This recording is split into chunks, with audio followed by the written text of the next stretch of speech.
Kaixo, arratsaldeon, gu Amaraunako kideak gara, eta oso pozik gaude gaur hemen zuekin egoteaz. Ni Maixa naiz, hau Laura da, eta, eskerrak eman nahi dizkizu dugu salabetetzagatik, lehenik eta behin. Espero dugu guretzat izango den bezala, zuentzat ere hitzaldi hau oso interesgarria eta bereziki balioagarria izango dela. Eta kirolean espazio seguruak sortzeko bide bat aurkituko dugula. Gaur gurekin Ainhoa Zurmendi gonbidatua daukagu, eta hitzaldi hau Jabetze Feminista Eskolaren 14. edizioaren barruan kokatzen da. Udalak azaroaren 25ean emakumearen aurkako indarkeria ezabatzeko nazioarteko egunanen alde egindako kanpainan kokatzen dugu, eta YouTubeen eskuragarri egongo da hemen eskolako beste ekintzekin batera. Beraz, jakin ezazue grabatuta geratuko dela, hitzaldi honetan 3 atal egongo direla. Lehenengo atalean, Maixa eta biok Amaraunari buruz hitz egingo dizuegu, sarreratzo bat eginez. Ondoren, hitza gure gaurko gonbidatuari, Ainhoa Zurmendiri emango diogu, eta bukaeran, 3. atal bat egongo da, non zuek publikoak parte hartzeko aukera izango duzuen, zuen ekarpenak edo eztabaida sortu ahal izateko. Jakin ezazue, 3. atal hau, publikoak parte hartzen duen atal hori ez dela grabatuta egongo. Beraz, animatzen zaituztegu lasai askoz parte hartzera. Bide batez, eskerrak eman nahi diegu zeinu hizkuntzako interpretei, Nekane Mujika eta Jon Egigureni, eta placer bat da gurekin gaur Ainhoa Zurmendi Etxegarai edukitzea. Eskerrik asko etortzeagatik. Ainhoa Hernaniko kirolari ohia da, kirola aholkularia Abenton, eta Euskal Herriko Unibertsitateko kirol psikologia irakaslea eta ikertzailea. Eta ja pantailan ikusi duzuen bezala, gaurko egunean hitz egingo dugu indarkeria matxista kirolean gaiari buruz, detektatzea, prebenitzea eta jardutea. Eta batzuk ezagutzen gaituzue, baina beste batzuk ez, orduan agian pentsatzen egongo zaretea zer ikusi dugun gai honekin ez. Eta labur-labur azalduko dizuegu Laurak eta biok Amaraunak ze egiten duen Gasteizen, edo ze saiatzen den egiten. Dela hori, Amarauna da mugimendu bat, Arabako Saskibaloian emakumeok jasaten ditugun indarkeriak desagerrarazteaz arduratzen dena, edo behintzat hori nahi duena. Eta sortu zen, hori ikusten zelako problematika bat nahiko ohikoa jokalarion artean, behin eta berriro errepikatzen zena, bereziki adin txikikoak ginenean, eta hori, erabaki genuen hotsa altxatzea eta isilik ez geratzea. Eta oso garrantzitsua da beti, aipatzen dugu hitzaldi hauetan eta horrelakoetan, identitatea, Amaraunaren identitatea, Amarauna delako mugimendu bat, guztiz irekia, eta zuek oraintxe bertan hemen egotearekin ere horren parte zaretena, hau da ez duzu izan behar etiketa bat Amaraunarena izateko, baizik eta bakarrik indarkeria mota honen aurka egon. Eta 3 helburu nagusi daude, bat esan duan bezala orain arte jokalariei gertatu zaizkigun gauzak ikustaraztea eta testigantza horiei ikusgarritasuna ematea. Beste helburu bat kontzientzia sortzea eta belaunaldi berriei zein ikastetxeei, klubei eta baliabideak ematea indarkeria hau desagerrarazteko, indarkeria hauek barkatu. Eta Saskibaloiaren inguruan mugimendu aktibo bat sortzea, ez? Orain esan duan bezala, Amarauna sortu aurretik ezen asko mugitzen honen inguruan ezera Araban eta Gasteizen, eta nahi duguna da mugimendu aktibo bat sortzea. Eta hori irudikatzeko 3 elementu erabiltzen ditugu. Alde batetik Amarauna dela Maixak esan duen bezala denon artean sortzen ari garena. Bestetik armi-arma, hemen pentsatu izan genuena zen gure potere hori hartu eta gu armi-arma izatea, gure Amaraunan eulitzarrak harrapatu ahal izateko. Eta sare sozialetan adibidez guri ailegatzen zaizkigun testigantzak zabaltzen ditugunean, horrelako metafora erabiltzen dugu, adibide bat hemen daukazue. Kasu honetan adibidez ikus dezakezue armi-armak izango direla talde horretako jokalariak eta entrenatzailea aldiz eulitzarra. Horrez gain, ekintza ezberdinak sortzen ditugu Amaraunatik, alde batetik tailerrak egiten ditugu, eta tailer horietan saiatzen gara klub eta ikastetxeeko jendea gonbidatzen, bertan egoera desberdinei dinamika desberdinak egin egoerei erantzun bat eman ahal izateko denen artean, eta gero bertan jasotako informazioa ideia da parte hartzaile bakoitzak bere klub edo ikastetxera zabaltzea. Bestalde, hitzaldiak egiten ditugu, gaurkoan bezala, eta ideia da adituei buruz, aditue jakin dakitenari buruz ikastea, eta hori ere zabaldu ahal izatea. Eta sare sozialak erabiltzen ditugu komunikatzeko eta gure testigantzak edo informazioa zabaldu ahal izateko. Eta Amaraunari buruz informazio gehiago jakin nahi baduzue, bertan agertzen zaizue gurekin kontaktuan jartzeko Gmaila, amaraunabf@gmail.com, eta baita Instagramen aurkitu algaituzue edo lehen Twitter orain X den sare horretan, baita ere. Eta bide batez, gonbidatu nahi zaituztegu datorren abenduaren 2an, hemen emakumearen etxean egingo dugun tailer bati, arratsaldeko 6:30 izango dena, eta bertan ikus dezakezue QR bat, nahi baduzue izena emateko, edo gure sare sozialen bitartez izena eman dezakezue, edo Gmailera bidaliz email bat. Ni esker Laura, eta hori, behin ikusita Amaraunaren helburuak, izaera eta bar ze diren, uste dut argi ikusten dela ze zer ikusia eta ze interesa daukagun gaurko hizlariak kontatuko digunaren inguruan. Eta lehenik eta behin Ainoari hitza pasa aurretik, gogorarazi nahi dizuegu norbaitek hitzaldian zehar gaizki sentitzen bada edo atera nahi badu, Laura eta bihotz gain hor aurrean ere beste kide batzuk daudela eta prest egongo direla zuei laguntzeko justo hemen aurrean dauden hirurak. Baina hori, besterik gabe Ainoa zurea da hitza. Vale, oso ondo, eskerrik asko. Maixa Laura, Amarauna, Gasteizko udalari eskerrak, gonbiteagatik eta mai hau, kirol eremuan gertatzen dien indarkeriak ere agerian jartzeagatik, eta zuei etortzeagatik. Gure asmoa da pixka bat, aipatu dut ezin izango dan gaurko saioaren egitura, orduan nire asmoa etzan oso aurkezpen luzea egitea baizik, eta oinarrizko iruditzen zaizkidan gauzak aipatzea hasiera batean, eta gero beraiekin eztabaida praktiko bat sortzea, beraie dituzten ez dakit arduretatik edo bizipenetatik, zorionez hasieratik ezagutzen ditut, eta oso pozik nago beraiekin espazio hau partekatzeaz, eta uste hori oso aberasgarri izan daitekela, zuekin batera, ikusten dut hemen ere klubetako jendea, ezagutu dut baten batez, beraiekin egon izan naizena, orduan, espero dut aberasgarri izatea danontzat, eta gero hoxe esan dutena, bukaeran baldin badaude zuen, ez dakit hausnarketa, galderak, lasai botatzeko, bale?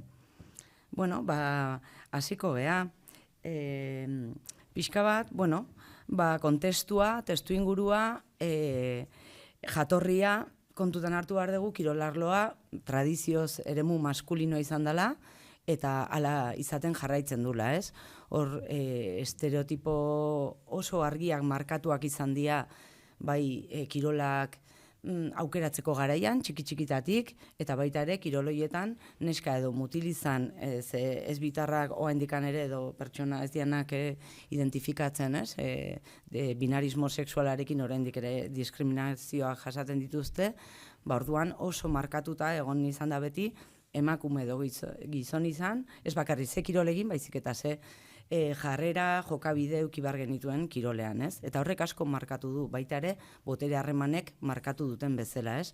Batez ere, hitz egiten badegu federakuntzen arloan, federazioen edo kluben arloan izan da, hau da, lehiaketa edo, badakizu ezagutzen dezu, entrenamendu eta lehiaketa sistema arautu batean jarduera egiten den eremua.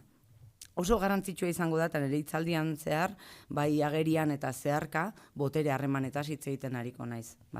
Indarkeria guztien atzean, beti botere harreman bat aurkitzen da, eta modu ezberdinetan islatzen da, segun adina, segun ze pertsonen artean gertatzen dan, hor ere diskriminazioan hitzak dauden, egoera zaurgarriagoan dauden pertsonak edo ez, gutxiago, egon, horrek eragina izango du. Orduan, batez ere maskulinizazio horrekin batera aipatuko nuke indarkeriaren normalizazioa gertatu dela, ez? Eta gaur egun hori egunero bizitzen degula, arlo honetan lanean gaudenak.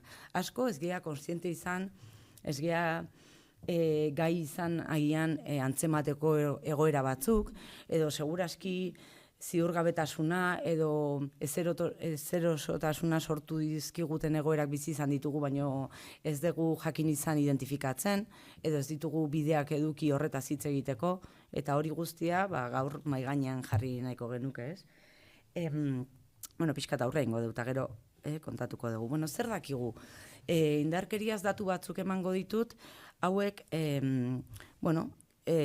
biztanleria orokorrean gertatzen direnak izango lirateke, 18 urte bete baino lehen, 5 pertsonetatik batek sexu abusuak, bakarrik indarkeria, ez da gutxi, baina sexuala hitz egingo bagenu, 18 urte baino lehen, 5 pertsonetatik batek indarkeria sexuala jasango dula badakigu, edo jasaten duela. Horrek esan nahi du, nesken artean 4etatik batek, eta mutiletatik 7tik batek. Bota kontuak, gure inguruan. Hori, biztanleria orokorrean kontutan eukita. Badakigu baita ere, momentuan oso gutxi jakiten diala, pertsona askok sekula inoiz inorri kontatzen ez dioten gauzak izan daitezkela, bizitza guztian gordetzen dituztenak, edo izan daiteke, gertatzen den bezala preskripzioekin eta agian erabakitzen dugunean edo indarra daukagunean zerbait kontatzeko, delituak preskribatu izana, eta horrekin ezer egin edo gauza gutxi egin alez izatea, ez? Ikusi denuntziak, mutilen artean 4% eta nesken artean 7%. Gehien, badakigu ere, 6 eta 18 urte bitartean gertatzen dela, adin txikiko eta zari geranean, jakiteko nun dauden fokuak edo prebentzioa egiteko garaian, oso garrantzitsua da prebalentzia ere jakitea, justu horretarako. Eta hau oso garrantzitsua da, 74 80 artean familii edo gertukoen aldetik gertatzen da. Hau da, pertsona ezagunak, gertukoak, familia ingurukoak edo oso ezagunak dianak. Nazioarteko batzorde olimpikoak aspaldi esaten du, 2016an gaina badauka horrelako deklarazio zurrun bat, kirol arloko indarkeria ezberdinei buruz, eta oantxe momentu honetan berritzen ari da, azken bertsioa ateratzeko, baina hor argi eta garbi esaten du, kirolariek ez uste kabeko, horre kontzeptuetan gaur ez gea sartuko, baina deitzen diote, ez uste kabeko indarkeria edo violentzia no accidental, erabiltzen da baita ere violentzia interpersonal edo pertsonen arteko indarkeria, eta gero hor barruan indarkeria, genero indarkeria sexuala, aipatuko ditut batzuk gaur, baina gaur ez gea jarriko definizio horietan guztietan, ez? Baina argi esaten duena da, kirolariek beraien kirol ibilbidean zehar indarkeria ezberdinak pairatzen dituztela. Eta besteak beste, aipatzen dituzte, jazarpen eta abusu sexuala, beste jazarpen edo abusu motak, psikologikoa, fisikoa, arduragabekeria edo negligentzia bakizu, ez? Beharrezko ez danean behar bezala hartatzen edo behar diren beharrak ez dianean asetzen edo laguntza ematen, ez? Lesioei edo beste beharrei dagokienez. Eta gero, hori, aipatzen dute, kirolarloan guztia gertatzen diala. Horretaz gain, nazioarteko batzorde olimpikoak ere esaten du, badaudela kirolari guztiek pairatu alditzaketela indarkeriak, ezberdin haue guztiak. Baina badaudela kirolari batzuk arrisku gehiago dituztenak indarkeria hauek jasateko, ez? Eta horiek izango dira goi mailako kirolariak, aniztasun funtzionala dutenak edo desgaitasunen bat daukatenak, horrez du jartzen, adin txikiko kirolariak edo gazteak, LGTBIQ+ kirolariak, eta pertsona migratuak, edo azkenean hor, diskriminazio egoera anitzak jasaten dituzten pertsonek, probabilitate gehiago dituztela, alegia, indarkeria egoerak pairatzeko, eta gero ja, desgaitasunetan sartzen bagea, espezifikoki esaten dute, batzuek gehiago daukatela, probabilitate gehiago. Orduan, hau esan da, behin eta berriz azpimarratzen ari dira nazioarteko politikak, hemen ere bai, baina tamalez oendikan kirol arlora ez dira iritsi, ikuspegi intersekzionala beharrezkoa dela kirol arloan lan egiteko, ez? Genero eta intersekzionalitatea.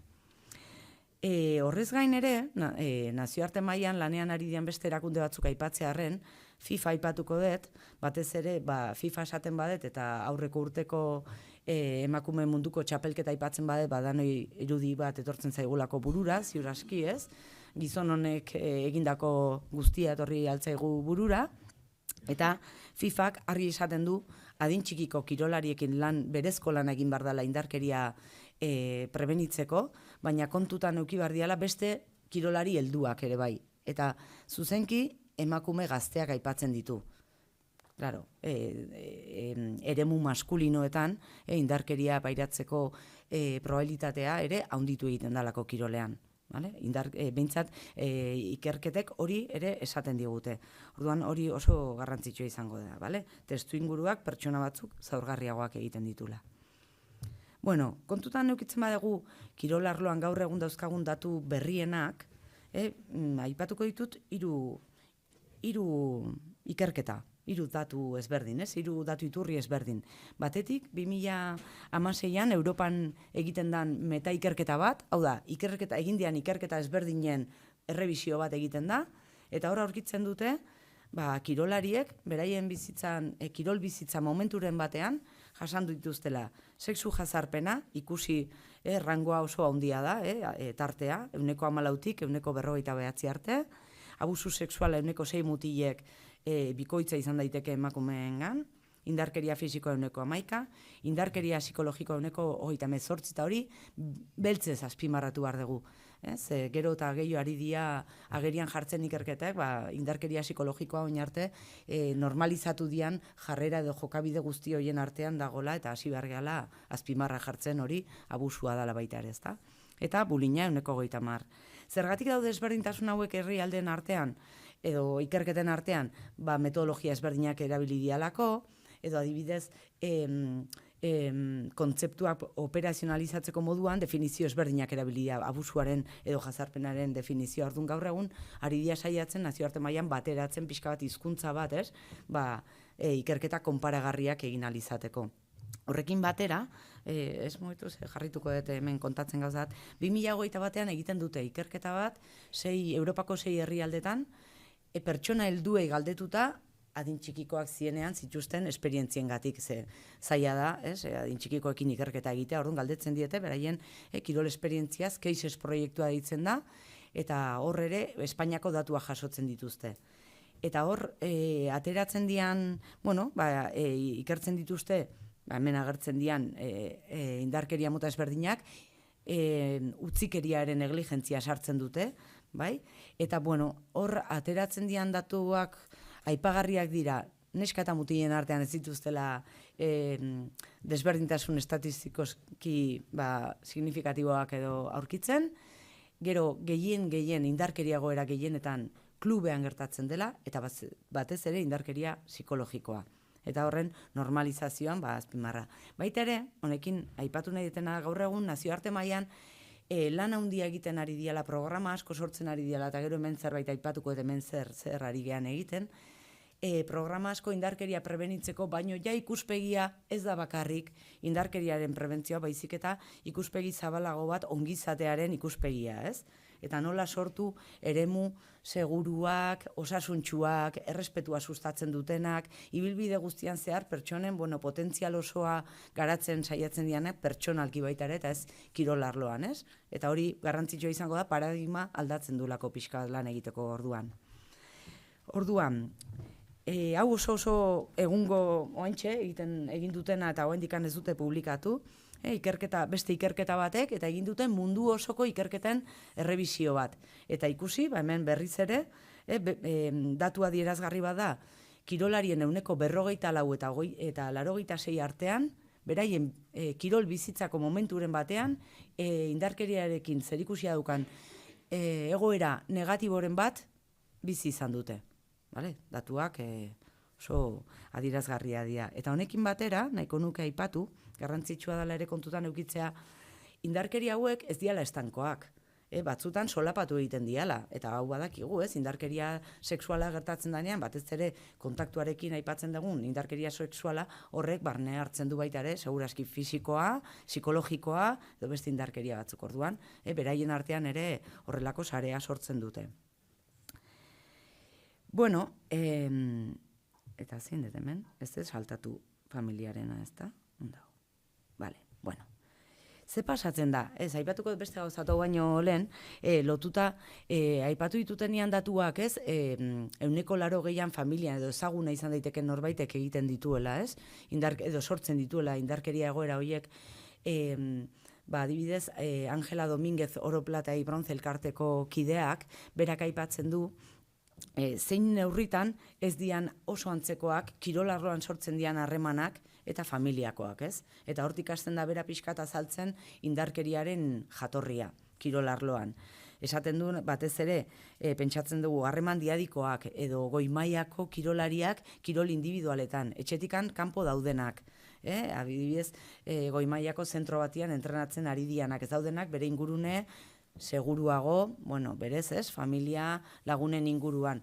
Eta hor sortzen dian harremanak oso arriskutsuak izan daitezkela baita ere, botere harremanak daudelako, entrenatzaile adin txikiko kirolari, eta hor, asko manipulazioa hor hasi daitekela, baita ere pertsona, abusuaren manipulazioa, harreman dependentzia horretan, pertsona heldu badagona, zure bizitza guztia kontrolatzen duena, eta azkenian, joan etorriak egiten dituna kotxean, laguntzen dizu ematen dizu institutora, ekartzen dizu, hori guztia, Eta hori garrantzitsua izango da ere, orduan esaten du beak, konparaketa hori egiten du, familia arloa eta kirol arloaren artean. Bueno, zer dakigu baita ere, gaur egun ikerketek esaten dute, gainera, kirolariek ez dakitela zeintzu dian beraien eskubideak. Ez bakarrik indarkeriaren babesa edo prebentzioari begira, baizik eta oinarrizko giza eskubideen errespetuan, Eta egin dianean ikerketak, gaina kirolarien artean, olako zalantzak sortu dira presio hitzarekiko adibidez. Esate du batzuk, baina presioa batzutan justifikatuz nola baitez. Beharrezkoa da errendimendua sustatzeko.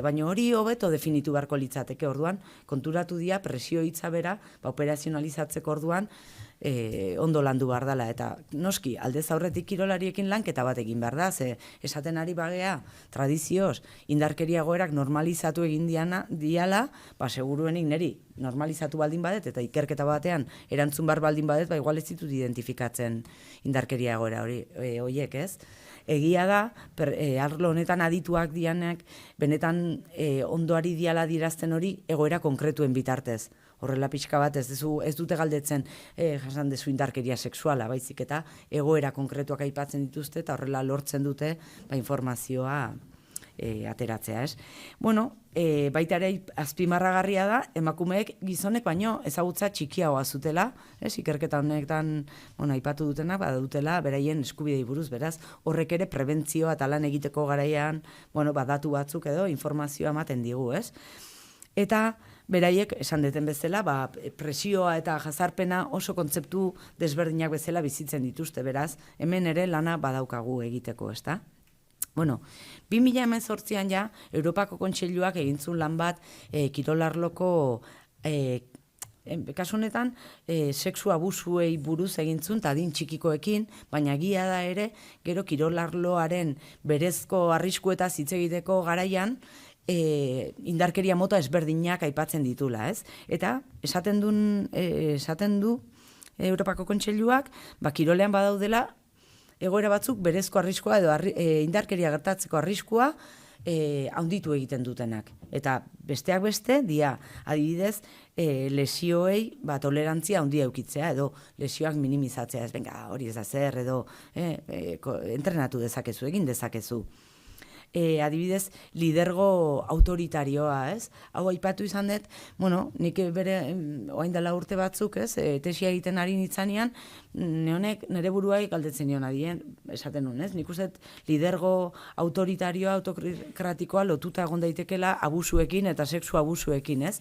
Eta bere momentuan, galdezka hasi nintzen, puntako kirol psikologo bati, eta esaten zian, ez gauza ezberdina dia, eta gaur egun esatet, bai, ez, hipotesi hori nik uste gustora ikertu izango nuke urte batzuk lehenago, baina nik uste hori konfirmatu dela ja gaur egun, ez, botere, abusua, erabilpena, eta indarkeria ezberdinak.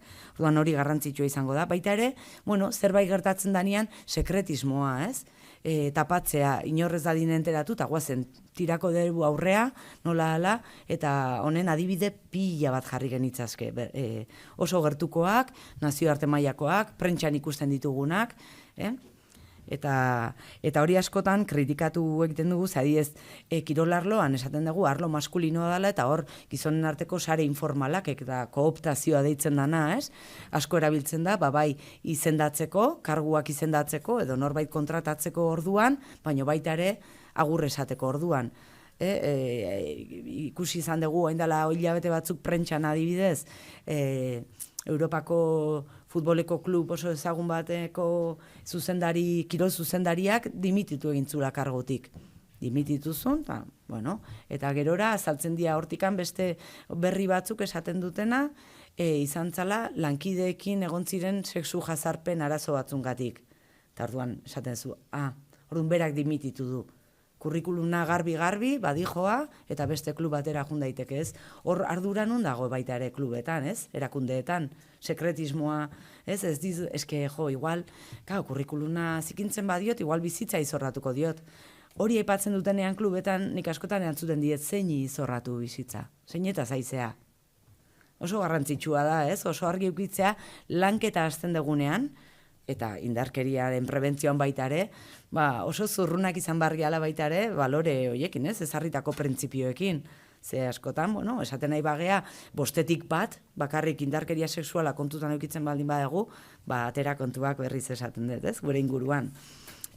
Bestetik, esan dugu, aipatu dugu, baina azpimarratzen dugu, eremu maskulinizatuak, edo maskulinitatea, ez, nagusi den arloak, kontaktu fisikoa beharrezkoa den eremuetan, kontuz, ez dugu esango kontaktu fisikoa txarra denik, inundik inoa, baizik eta helbururekin erabiltzen dugun. Zeinek behar duen subjetibitate batetik, nik norbait besarkatzen badez zer da nire beharrak edo bere beharrak asetzeko edo laguntzeko, babesteko, edo nik behar hori edo nahi aukatelako, ez? Hori oso garrantzitsua izango da. Baita ere sariak erabiltzea, txantaia bezala, ez? Askotan erabiltzen dela, goi mailan, kirolariek hau behin eta berriz aipatzen dute, nahi dezu konbokatua izan, nahi dezu hau, igual hau egin beharko dezu. Zenik hau egiten dut zuregatik, hori osoikoa, manipulazio psikologikoa handia egiten da, zentzu horretan. Baitaren normalizatzea, ikuituak, eta emakume eta gizonen artean desberdintasuna, diskriminazio egoerak egotea, eta hori onartzea edo normaltzat hartzea, hori ere arrisku egoera handia da, eta gero egoera oso zehatzagoak izango liatekenak, eta asko ateratzen dianak seguruen zuek ere aurkitzen dezute klubetan, aldagelak, joan etorriak, eta etxetik kanpo egiten dian loaldiak edo gauak. Bai? Groomina, seguraski entzun dezuten hitza da, asko oso lotuta gaur egun sare sozialekin edo teknologien erabilpenarekin, baina garrantzitsua da groomina kontutan eukitzea offline edo online gertatzen dela, hau da, offline aurrez aurre. Eta badela prozesu bat ematen dana, pertsona batek abusuak egin nahi ditunean prozesua jarraitzen du, manipulatu nahi duen pertsona batek jarraitzen du prozesu bat, eta kirolarloan prozesu groomina ez bezala izendatzen da, eta saiatzen da, asko lantzen da, oso garrantzitsua da prebentzioan, lehenengo faseetan identifikatzea garrantzitsua da, eta baina azalduko dute, baina lehenago badatutxo batzuk, ez? Groomina, teknologien erabilpenarekin arriskua asko handitu da, denbora eta espazioa handitu egiten dalako. eta adibidez, bullying egoera bat gertatzen da aldageletan, asko gertatzen diala, baina agian lehen etxea zindoa zen, eta ja espazio seguruago batea juntzintxezken gaur egun etxea zoaz, baino gailuakin zoaz, eta hor daude mezuak, eta behin eta berriz agertzen dira, eta pertsona zuregana iritsi daitezke mezuen bitartez min emateko, ezta? Edo abusatu nahi duen pertsonak, hor klubetan ere, WhatsApp taldeak adin txikikoekin kontaktua mezuen bitartez nola egin behar dan hori, pilpilean dago gaur egun. Bai? Eta oso garrantzitsua ere hemen aipatzea, emakumek eta neska gazteek arrisko handiago dutela teknologien bitartez indarkeria jasateko. Bai? Groominaz, ze esango dugu? Groominak 6 fase ditu, eta ikusi zazuela begi biztan, kolpe batean ikusi ezakegu abusu sexuala 5. fase arte ez dala hasten. Orduan, honek zer esan nahi du? Aldez aurretik, hor grooming azkenian da enkantamiento bezala, pertsona zoazenean engainatzeko prozesu hori konbentzitzeko zure lagun egiteko. Bai, orduan, garrantzitsua da lehenengo fasetan identifikatzea edo antzematea hor mozteko. Eta horretarako badaude tresna batzuk erabili behar dianak, ze bestela arriskua handitu egiten da eta desente. Orduan, lehenengo fasearen lehenengo pauso izango litzateke biktima potentziala aukeratzea. Zerren arabera aukeratzen dute? Adibidez, kirol talde batean isilago dan pertsona bat, kariñoa behar duna, autoestima bajua eukidezakena, zerbaitengatik, triste, xamar edo horrela, ziurgabetasunak agertzen dituna, oso ondo aukeratzen du. Badaki, oso ondo manipulatzailea da, pertsona hori, orduan hasten da, hori ondo begiratzen. Bigarrenean, hasten da konfiantza eta laguntasuna lantzen, interesatzen bizitza pribatuagatik, nola zaude, askotan pentsatzen dezunik, baldin badakazu autoestima bajua, ziurgabetasuna, ezakazu babesa, zure inguruan, norbait interesatzea zure bizitza, zemu zauden, eta horrek, ondo sentiarazten gaitu, hori bilatzen du pertsona, laguna egitea, eta juten da, joan etorriak lagunduko izu, errestuko izu, etorri, etxeko lanakin badituzu, nahi bazuk nire etxea etorri, eta gurasoei esan. Hori ere asko gertatzen da, gurasoek errudun sentimendu handia ukitzen dute ondoren kirolari, abusuak jasan dituzten kirolariengatik, ze adibidez utzi badute pertsona horren eskutan, bereien seme edo alaba, gero, esateute, nik konfiantza guztia jarri de pertsona horretan, eta ni ere errudun sentitzen naiz nola baitez, hori transmititzen dute gurasoek orduan, azkenean nik utzi, lasai, nik eramango diet, institutoa, eta aipatzen dut batzutan, leheno komentatu degure bai, lehen urtean, mai inguru batean, nik koordinatu behar nun, eta oso zaila izan zen, zezan abusuak jasan zituzten kirolarienak, eta batek esaten zuen, nire bizitzan ez zaitaztuko kotxe hortako usaia. Jazta. Bera, hor, abusua kotxe hartan gertatzen zian, orduan berak oso sartuta dauka pentsamendu hori. Edo adibidez, Gloria Biseras gimnastak, gaur egun gainean nazioarteko batzorde olimpikoan lan egiten dunat, eta babesean, daukate olako berak abusuak esan zituen bere entrenatzailean gandik, eta bera beti esaten du, fisiogelak izan bar dute, ez dakit nola, Eta gu klubetara goazenean, eta askotan zalantzan jartzen dituztenian gure gomendioak, hori ere ez, esageratzen nahi zaitenik, beti argudio bat erabiltzen dut, besteak beste, baina esaten dut, barkatu, baina hemen hitz egiten ari gehan guztia dakigu indarkeria jasan duten pertsonek eman dituzten testigantzai esker. Orduan, esaten degunean, prebenitu hau ez eta hau ez da, neri sudurpuntan jarri zaitelako, baizik eta ikerketetan oinarritzen ari gehalako, eta batez ere, testigantzak eman dituzten jendeari esker. Gutxi diala gainea, eta ez hain gutxi gertatu zaienei, Orduan, 3. pausoa litzateke harremanen idealizazioa eta leialtasuna bilatzea, Gero, holako dependentzia emozionala handitzen joatea. 4. isolamendu eta kontrola. Eta ja da guztia bizitza kontrolatzea. Eta kirolariak esan izan digute, esaten ziaten, pasaba, etzian usten nire kirol bizitzari buruzko, ez da erabaki bat hartzen ere. Dana, eta kirolari olimpiar bat eta zari geha, besteak erabakitzen zuen dana. Eta gaur egun paradigma justu kontrakoa da. Kirolariek parte hartzea, beraikin zerikusia duten erabaki guztietan txikitatik, eta ez hori bakarrik, eske badakigu, kirol psikologian beti aipatzen dugu, hori oinarrizkoa izango dela motivazioa sustatzeko, batez ere barne motivazioa, talde identitatea sortzeko, eta bar handi bat. Oso garrantzitsua da, eta pertsona autonomoak, eta ez dakit, ez? Bere oinarrizko eskubideak errespetatzeko. Eta baten batek adibidez esan du, eta hor alarmak piztu behar dira hor. Baten batek esaten zuen, nik konturatu nintzen, momentu batean, nahiago nula gelditu residentzian beste kirolariekin ateratzea baino. Bakarrik edo entrenatzailearekin. Orduan, lehenguan ikasle batek idazten zuen, bere hausnarketa batean. Heldu batek, adin txikiko batekin, harreman laguntasuna sustatu nahi denean, alarmak piztu behar dira, ados nago. Hori egia da. Beti botere harreman badago, lagunak ezin dia izan. Hor oso konstiente izan berria, bakoitzaren estatusa eta rola zein dan. Orduan, bosgarren fasean ja abusu sexuala hasten da, eta gero asko konprobazio konstanteak egiten dira, 6. fasean, sekretua mantentzeko. Ez kontatu inorri ez dizute sinistuko. Ikusiko ez dut dana fastidiatuko dezu, zure kulpa izango da. Errudun sentimendua behin eta berriz agertuko da alde guztietatik. Berak sentitzen dulako eta sentiarazten diotelako.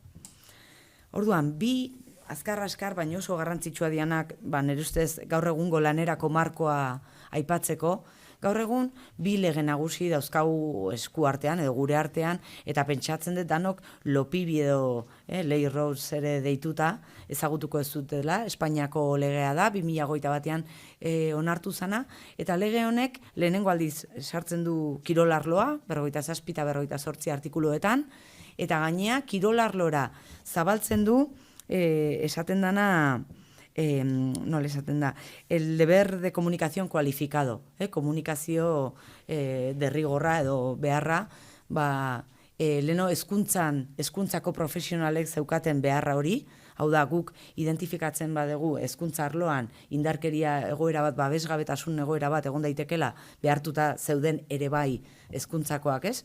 Eta gainea beraien pena handiagoa edo zigorra handiagoa izan ziteken beraien profesioagatik edo lanbideagatik, eta hori zabaldu dute kirol arlora.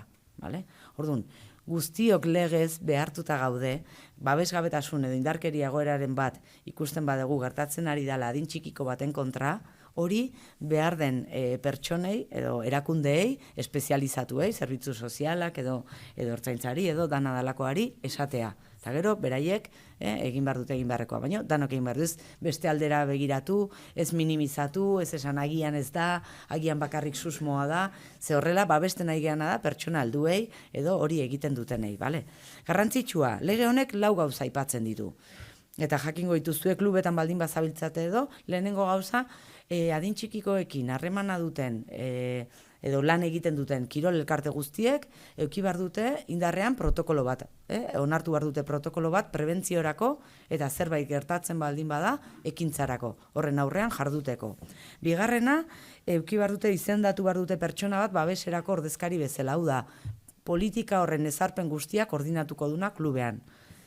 Hirugarrena, adin txikikoekin kontaktua duten pertsona guztiek berezko formakuntza edo arlo honekin zerikusia duen formakuntza eduki behar dutela, eta laugarrena, abian jartzen dian neurri guztiak ebaluatu behar diala, jarraipena egin behar dela eta ebaluatu. Ez bakarrik, gaur egun protokolo bat internetetik eta edo zeinek dauka, kopiatzen dugu eta aurrea, ez.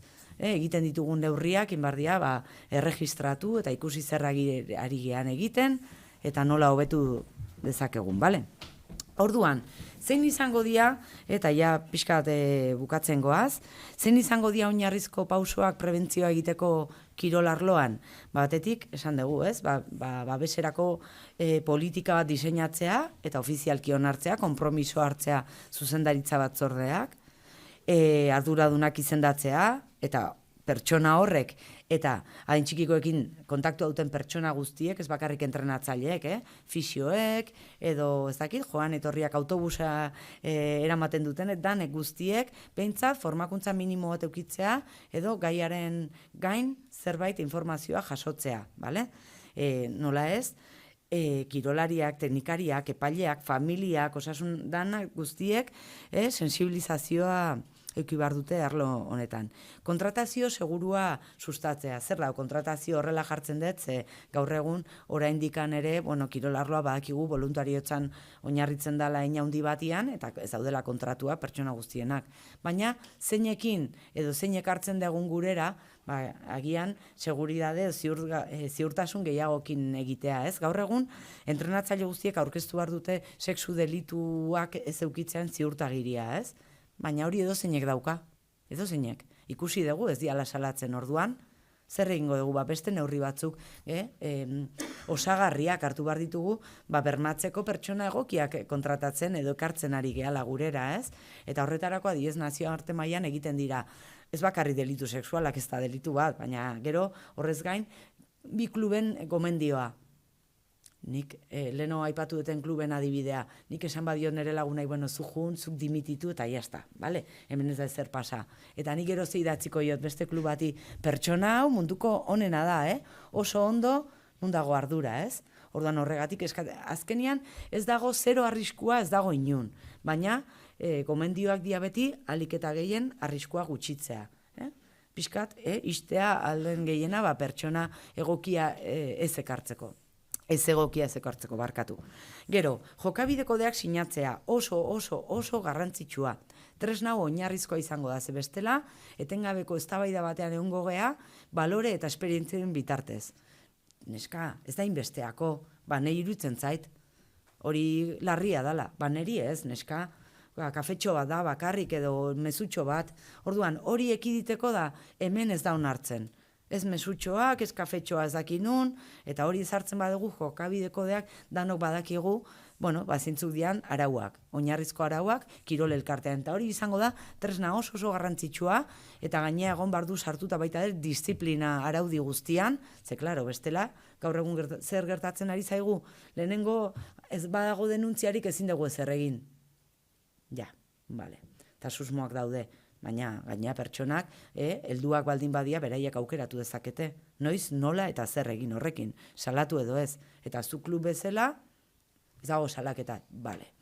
Ondorena izaten da salaketa dagonean, baina inozentzia ez dago frogatuta, orduan gukitxoin bar dugu. Esatezua, bale, hori ere bai. Eta aurkitu ditugu egoerak, adibidez, denuntzia zea bategatik, salaketa bat egon, bortxaketa bategatik, kirolari bat eta entrenatzailea, eta hau baiko imaian izan, orduan kontratuak daude, lan kontratuak, hor implikazioak daudela, bai, disiplina aplikatzeko orduan, eta nola, ezin da ezer egin. Ez dago, eske penalean dago, nola ez. Eta zeiten dugu. Itxoin arte, sententzi bat egon arte zeiten dugu. Nola, ez ditugu pertsona horiek, ezakit, bereiziko, ez dugu kirolaria babestuko. Hor, ze gertatuko da, utzi egingo dula kirola. Ez dakit, edo egoera bat aigea pertsona hori etengabe jartzen arrisku egoera batean. Oso garrantzitsua zalantzak eta kexak aurkezteko beti kanalak egotea, hoien berri ematea, eta kanalaiek aldez aurretik oso ondo definitu behar dira. Zein dagon, konfidentzialtasuna nola mantenduko dan, horrekin batera kanpo egitura edo erakunde espezializatuekin aldez aurretik harremana egin, zerbait gertatzen danean zerbitzu soziala zientzia behitu ni naiz, Ainoa nik egiten eta klub honetan, eta orduan zerbait gertatzean, da kasu azkarra, dei azkarra. Hori oso garrantzitsua izango da, eta baita ere laguntzeko, zalantza asko daudelako. Eta klubak gaur egun, tamalez, formakuntza oinarrizko bat eduki daiteke, baina oso zaila da guztia menperatzea eta jakitea zer egin. Eta benetan, aia aurkitzen oso egoera larriekin. Orduan lagundu bartzaie. Eta, hori gero komentatuko dugu agian, ez naiz gehiegi luzatuko honekin, baina badude estrategiak modu ezberdinetan egiteko hau, bale? Eta bukatzeko, beti, erregistratu, diala kexak, diala zalantzak, ze horrek esan nahi du bizirik dagola. Jendea sensibilizatzen ari dela. Eta noski zerbait gertatzen danean, konfidentzialtasuna gordeta, baina gero hortikan urte batzuta gertatu daiteke pertsona horiek berriz inplikatuta egotea zerbaitetan. Orduan, oso garrantzitsua da informazioa gordetzea, jasotzea idatziz. Gaur egun, nazioarteko batzorde olimpikoa ere, honekin, erotuta dabilesatu nola egin, datuen babesa dela eta ezin du herrialde batetik bestera komunikatu, batek, adibidez, entrenatzaile batek, herrialde batean abusuak zehatu ditu nian, ez? Sortu ditu edo eragin ditu, eta gero beste herrialde batera doa, eta hantxe dago entrenatzaile. Orduan hori garrantzitsua da. Eta bueno, zailtasunak nik uste eta aipatu ditutela, ez? Batez ere, ez jakintasuna, baliabide eza, eta hori guztia erakundeen artetik ere saiatu bargea, dia laguntzen, ezta?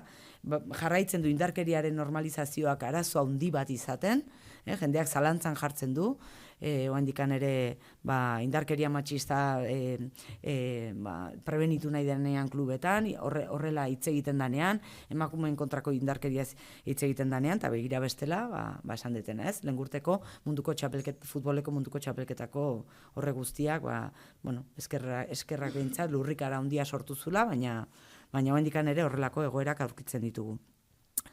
Orduan, oso garrantzitsua, saltatu dut. Ja, klaro, entxogatu nahi, 18 urte ikusietenean, bigarren legea.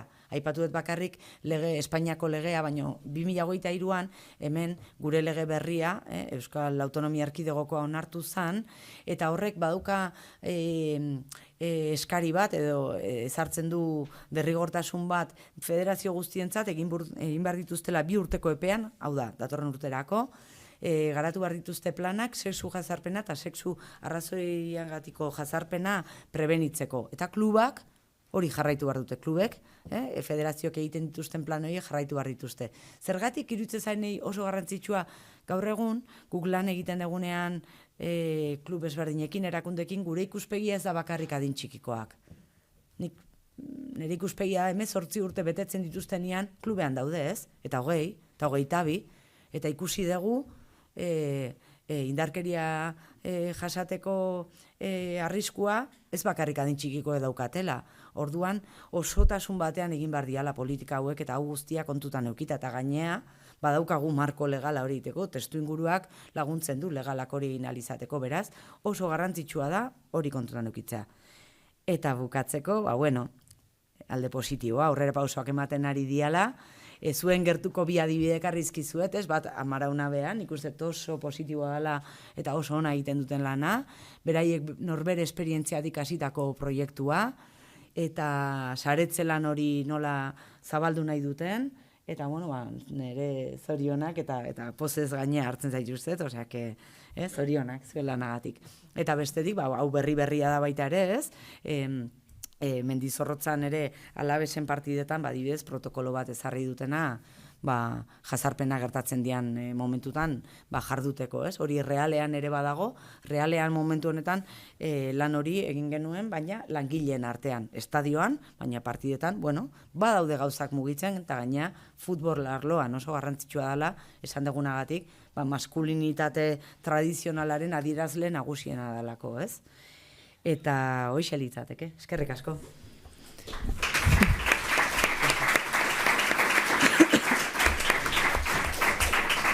Eskerrik asko, Ainhoa, zure hitzaldiagatik, oso interesgarria iruditu zaigu.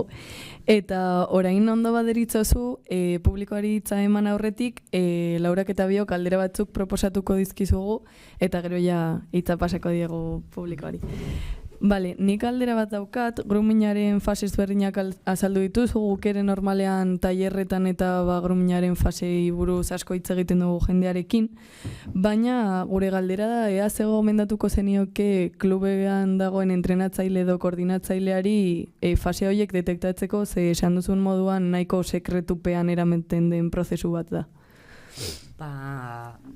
Bi gauza.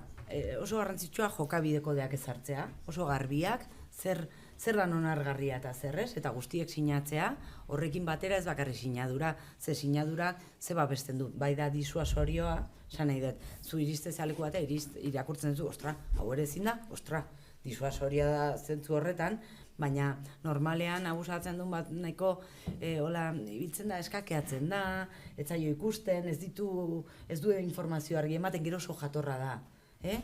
Familiarekiko, inorketzuen espero, baina gero ez du bezko informazio. Orduan, hori guztia egin behar da, alik eta gehien txikitu arriskua, ez? Bat, jokabideko deak eta horiek behin eta berriz gogoraztea sensibilizazio saiotan, edo egotea berdin du, gogorazteko horrelako infografia edo dana dalakoa, baina bizirik egon behar du, etengabe. Eta kirolariei batez ere. kirolariei eta pertsonak egotea haiekin hitz egiteko. Orduan, hau eta hau ez da gertatu behar, hau ez da normala, eta eskatze baizute hau kontatu guri. Osea, bereiek baita ere, konprobatuta dagona da, zenbat eta seguruago egon kanalak, sensibilizazio egon, kasu gehiago ateatzen dira. Batetik kasu gehiago daudelako, bi gauzengatik, eta bestetik kanalak daudelako. Ikerketek hori esaten digute, orduan oso garrantzitsua izango da, medioak ematea, baina benetan ikustea beraiek klubak serio hartzen dula. Eta kirolariek hori sentitzen dutenean, benetan mugitzen diala gauzak. Eta hori, eta gero, kideen artean ere sustatu behar da kultura bat, ez dela txibatoarena, ardurarena, ez?